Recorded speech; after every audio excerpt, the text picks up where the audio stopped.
Hello students, আমি Moumita ma'am. Welcome to our channel. আশা করি তোমরা সকলে খুব ভালো আছো। স্টুডেন্ট, আজকে আমি তোমাদের সেকেন্ড সেমিস্টার এসিসি পলিটিক্যাল সায়েন্স থেকে একটা নিউ টপিক নিয়ে আলোচনা করব। তোমরা অনেকেই বলেছো যে ম্যাম মেজরের ক্লাস হয়েছে, তো এসিসির ওপরেও ক্লাস দিন। তো আজকে আমি তোমাদের রিকোয়েস্টটা রেখে এসিসির ওপরেই একটা নিউ টপিক নিয়ে আলোচনা করব। তার আগে বলে রাখি তোমাদের, যেটা আমি রোজ বলি, যে আমাদের অনলাইন ক্লাস চলছে এবং অনলাইনের কিন্তু যাবতীয় নোটসও প্রোভাইড করা হয়েছে। এসিসির ওপরেও কিন্তু ক্লাস চলছে এবং নোটসও প্রোভাইড করা শুরু হয়েছে। তো তোমরা যারা আমাদের কাছে অনলাইনে পড়তে চাও, তোমরা আমাদের হেল্পলাইন নাম্বারে যোগাযোগ করতে পারো। আমাদের হেল্পলাইন নাম্বার দেখো দেওয়া আছে, এখানে দুটা দেওয়া আছে। একটা হচ্ছে 6295916282, আরেকটা হচ্ছে 7076398606। ঠিক আছে, আমাদের দুটো হেল্পলাইন নাম্বার রয়েছে সেন্টারের। তোমরা যে কোনো একটা নাম্বারে যোগাযোগ করে আমাদের সঙ্গে অনলাইনে যুক্ত হয়ে যেও। ঠিক আছে, এবং আমাদের কোর্স ফি খুবই সামান্য রাখা হয়েছে, অনলি 999।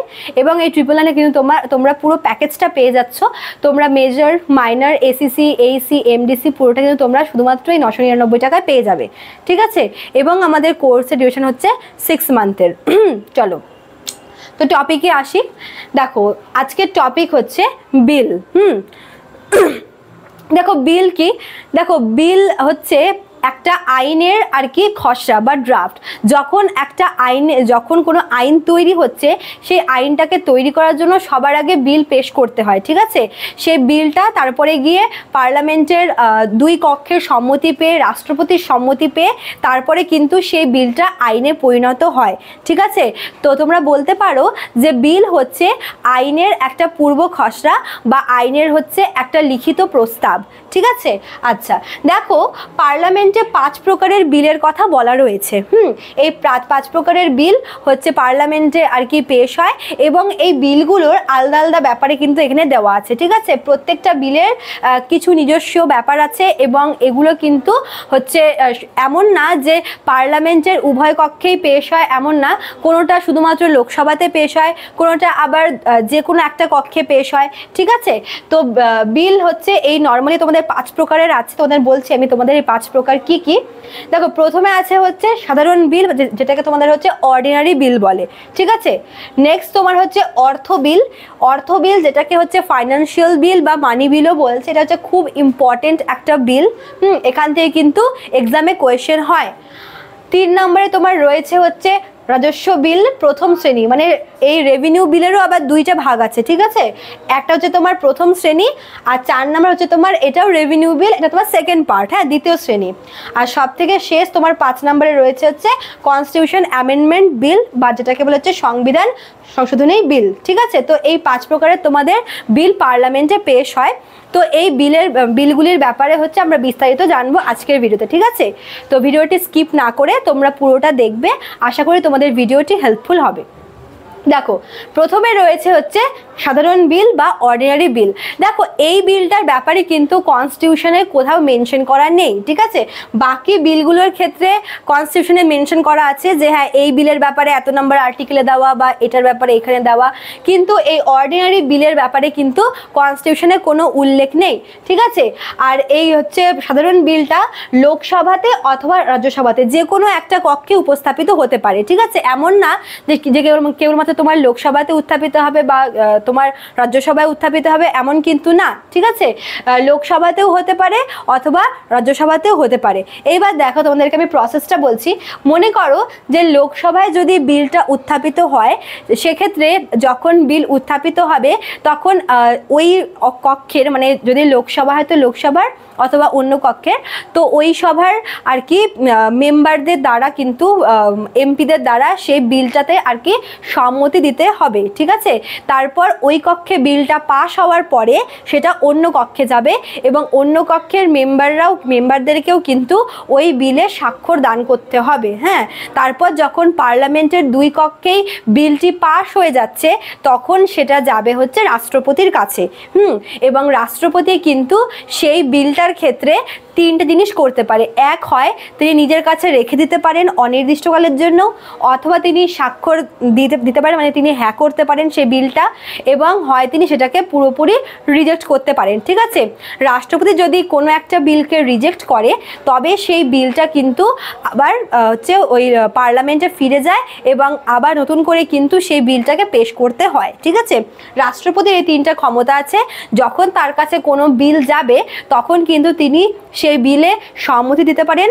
যদি তিনি হ্যাঁ করেন তাহলে কিন্তু সেই বিলটা আইনে পরিণত হবে। 2 নম্বর কি, তিনি না করতে পারেন, তিনি না করলে বিলটি আবার পার্লামেন্টে ফিরে যাবে। আর 3 নম্বর কি, তিনি হ্যাঁও বলবেন না আবার নাও বলবেন না, তিনি নিজের কাছে কি সেই বিলটিকে রেখে দিতে পারেন। এভাবে রাখতে রাখতে মানে ম্যাক্সিমাম 6 মাস তিনি নিজের কাছে আর কি বিলটা রেখে দিতে পারেন। ঠিক আছে, এইবার দেখো যখন এই অর্ডিনারি বিলটা পেশ করা হবে, বিল পেশ করার আগে সবার আগে কি করতে হবে, রাষ্ট্রপতির কাছে পারমিশন নিতে হবে। ঠিক আছে, পার্লামেন্টের যখন আর কি এই বিলটা পেশ করা হচ্ছে অর্ডিনারি বিল, তখন সবার ফার্স্টে রাষ্ট্রপতির কাছ থেকে পারমিশন নিয়ে তারপরে হচ্ছে বিলটাকে পেশ করতে হবে। এবার সেই পেশ করা বিলটা যখন ওই কক্ষের মেম্বারদের দ্বারা আর কি সম্মতি আর কি পাবে এবং তারপর সেটা অপর কক্ষে যাবে। ঠিক আছে, এবং অপর কক্ষের মেম্বারদেরকেও সেই বিলে আর কি সাইন করতে হবে।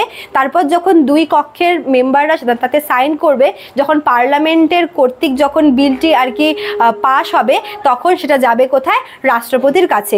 এবং রাষ্ট্রপতি কি করবে, তাতে তিনি হয় স্বাক্ষর দেবেন, না হয় তিনি রিজেক্ট করবেন, আর না হয় তিনি নিজের কাছে রেখে দেবেন। ঠিক আছে, আচ্ছা এবার দেখো এই যে সাধারণ বিলটা আছে, এক্ষেত্রে কিন্তু মনে করো যে এই বিল নিয়ে যদি পার্লামেন্টের 2 কক্ষের মধ্যে যদি বিবাদ লাগে তবে কিন্তু কোনো যৌথ অধিবেশন আয়োজনের ব্যাপার থাকে না। মনে করো যে এরকম হয় যে কিছু কিছু বিল এমন রয়েছে যে মনে করো যে যেই কক্ষে সেই বিলটাকে উত্থাপন করা হলো ওই কক্ষ এবং অপর কক্ষের মধ্যে ওই বিল নিয়ে বিতর্ক লেগে যায়। ঠিক আছে, এবং সেই বিতর্কটাকে নিষ্পত্তি করার জন্য রাষ্ট্রপতি কি করে, একটি জয়েন্ট সেশন ডাকে। ঠিক আছে, বাট এই যে অর্ডিনারি বিলটা রয়েছে, এই বিল নিয়ে যদি কোনো রকমের কোনো বিবাদ লেগে থাকে 2 কক্ষের মধ্যে, তাহলে কিন্তু জয়েন্ট সেশন ডাকার কোনো ব্যাপার নেই, অ্যাটলিস্ট এই বিলের ক্ষেত্রে কিন্তু নেই। বুঝতে পেরেছ? তো অর্ডিনারি বিলটা কি, এই বিল লোকসভাতে অথবা রাজ্যসভাতে যে কোনো একটা কক্ষে পেশ করলেই হবে। আর পেশ করার আগে অবশ্যই রাষ্ট্রপতির থেকে পারমিশন নিতে হবে।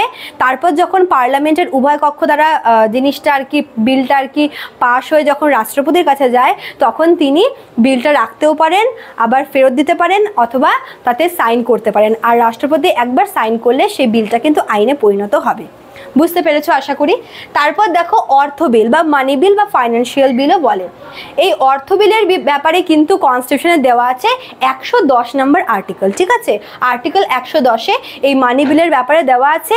এখানে কিছু কিছু পয়েন্ট তোমাদের জানতে হবে, যেমন অর্থ বিল শুধুমাত্র কিন্তু লোকসভাতেই পেশ করা যায়। ঠিক আছে, মানে রাজ্যসভায় এই বিল পেশ হয় না, অর্থ বিল শুধুমাত্র লোকসভাতেই পেশ করা যায়। এবং এই অর্থ বিল পেশ করার আগেও কিন্তু রাষ্ট্রপতির পারমিশনটা নিতে হয়। অর্ডিনারি বিলও যেরকম নিতে হয়েছিল ঠিক তেমনই মানি বিল যখন লোকসভায় পেশ করা হবে তার আগে কিন্তু রাষ্ট্রপতির কাছে পারমিশন নিতে হয়। এবার মনে করো যে লোকসভায় যখন বিলটা পেশ করা হলো, লোকসভায় পাশ হয়ে যাওয়ার পর সেটা যাবে কোথায়, রাজ্যসভাতে। তারপর রাজ্যসভায় যদি সেটাকে আর কি না করে অনুমোদন, তখন কিন্তু এমন না যে বিলটা হচ্ছে তোমার ক্যান্সেল হয়ে যাবে, কেন রাজ্যসভা যে সম্মতি দেবেই এমন কোনো ব্যাপার না। ঠিক আছে, এবার মনে করো যখন আর কি পার্লামেন্টে হচ্ছে বিলটা পাশ হয়ে যখন সেটা রাষ্ট্রপতির কাছে যাবে, রাষ্ট্রপতি কিন্তু এই মানি বিলের স্বাক্ষর দান করতে বাধ্য। যেরকম আগের বিলটার ক্ষেত্রে কি বলেছিলাম, রাষ্ট্রপতি রিজেক্ট করতে পারে, রাখতেও পারে, আবার হচ্ছে ফেরত মানে হ্যাঁও করতে পারে। কিন্তু মানি বিলের ক্ষেত্রে তিনি না রিজেক্ট করতে পারবেন আর না তিনি নিজেকে রাখতে পারবেন। মানি বিলে কিন্তু রাষ্ট্রপতি হচ্ছে সম্মতি দেন। ঠিক আছে, আর একটা কথা সেটা হচ্ছে অর্থ বিল নিয়ে যদি হচ্ছে পার্লামেন্টের 2 কক্ষের মধ্যে বিরোধ বাধে তবে কিন্তু জয়েন্ট সেশন ডাকতে হবে। এটা বলা আছে যে মানি বিলের ক্ষেত্রে জয়েন্ট সেশনটা ডাকা উচিত। বুঝতে পেরেছো? তারপর দেখো রেভিনিউ বিল বা রাজস্ব বিলের প্রথম যে শ্রেণীটা, ঠিক আছে, এটার ব্যাপারে দেওয়া আছে 117-এর 1 নম্বর আর্টিকেলে, ঠিক আছে। আর এই রাজস্ব বিলটাও কিন্তু শুধুমাত্র লোকসভাতেই উত্থাপিত হতে পারে, ঠিক আছে। মানে রেভিনিউ বিলের যে প্রথম যে পার্টটা, প্রথম শ্রেণীটা কিন্তু শুধুমাত্র লোকসভাতেই পাশ হয়, হ্যাঁ। আর এই বিলটা পাশ করার আগে হচ্ছে রাষ্ট্রপতির পারমিশন নিতে লাগে অবশ্যই, কিন্তু যদি রাষ্ট্রপতি পারমিশন নাও দেয় তবুও কিন্তু এই বিলটা পেশ করা যায়। এটা একটু আলাদা বাকি দুটোর থেকে, ঠিক আছে, আগে দুটোর থেকে এটা আলাদা এখানেই যে রাষ্ট্রপতির কাছ থেকে পারমিশন নিতে হবে আগে থেকে, বাট যদি উনি পারমিশন না দেন তবুও কিন্তু বিলটা পেশ করা যাবে। আর এই বিল শুধুমাত্র লোকসভাতেই পেশ হয়। এবার সেমভাবে যখন আর কি দুই কক্ষের দ্বারা সম্মতি পেয়ে যখন রাষ্ট্রপতির কাছে যাবে, তখন রাষ্ট্রপতি এই বিলের ক্ষেত্রে কি করতে পারে, তিনি নিজের কাছে রাখতেও পারেন, আবার ফেরত দিতে পারেন, আবার হচ্ছে সম্মতি দিতে পারেন, ঠিক আছে। তারপর দেখো সেকেন্ড পার্টটা, রেভিনিউ বিলের সেকেন্ড পার্টটা, এটাও সেম আর্টিকেলে দেওয়া আছে, কিন্তু এটা যেরকম হচ্ছে মানে এটারে আর কি 1 নম্বর ইয়েতে উপধারায়, আর এটা তোমার হচ্ছে 3 নম্বর উপধারাতে বলা আছে, ঠিক আছে। আর এই যে সেকেন্ড পার্টটা রয়েছে রেভিনিউ বিলের, এটাও কিন্তু লোকসভাতে বা রাজ্যসভাতে যে কোনো একটা কক্ষে আর কি উত্থাপিত হতে পারে। আর এই বিলটার ক্ষেত্রেও কিন্তু রাষ্ট্রপতির কাছ থেকে পারমিশন নিতে লাগে ঠিকই, কিন্তু উনি পারমিশন না দিলেও কিন্তু এই বিলটা পেশ করা যায়। এবং যখন পার্লামেন্টের উভয় কক্ষের দ্বারা আর কি প্রস্তাবিত হয়ে যখন আর কি রাষ্ট্রপতির কাছে যাবে, তখন রাষ্ট্রপতি কিন্তু এই বিলের ক্ষেত্রেও সেম জিনিস করতে পারে, অর্থাৎ তিনি নিজের কাছে রাখতেও পারেন, ফেরত দিতে পারেন, আবার হ্যাঁও করতে পারেন, ঠিক আছে। অ্যান্ড লাস্ট আর খুবই ইম্পর্টেন্ট দেখো, সেটা হচ্ছে কনস্টিটিউশন অ্যামেন্ডমেন্ট বিল।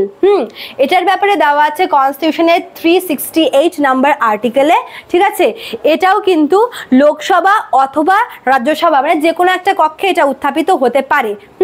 আর এই বিলটা যখন পেশ করা হবে তখন হচ্ছে রাষ্ট্রপতির পারমিশন নিতে হয়।